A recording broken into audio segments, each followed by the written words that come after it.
So the other day, like 2 days ago, Yes. you said you were going to buy the XBI, which yesterday I updated our viewers and said that you did. Yes. You followed through on that. Now you're buying more? Yes. Already? Yes. Why? Because you buy high and you sell higher, in particular when you get a breakout, a multi-year breakout. The November of 2024 high, we talked about that yesterday, the potential for the XBI to exceed that price level. In fact, that's what it has done this morning. So you add to the position.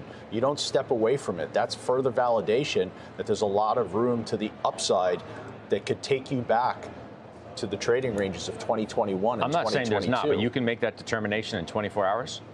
When you get that type of a breakout, yeah, you have that long-standing 52-week high sitting there and the market takes it out. That's an automatic buy signal. And I think if you look at the price action today in the XBI, I think, you know, it would clearly represent that that's what a lot of people responded to that by doing. Weiss, today, Bank of America double upgrades healthcare to overweight.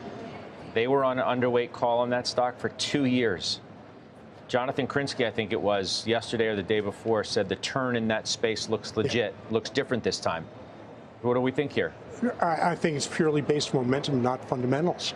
I mean, there's going to be massive impact from so many different factors, and we were just discussing this internally as well, where I think you are on the precipice of changes similar to what we saw in '99 with the internet that will make current business models ineffective as it did with old tech. So I think you got to be very careful. Not that there aren't places to play here. There are. If the FDA ever gets their act together regarding AI, you could really compress the time for bringing drugs to market. So that's one place. But as far as service companies, I think it's very difficult, despite the move that we're seeing in United Health. Again, today, a huge move.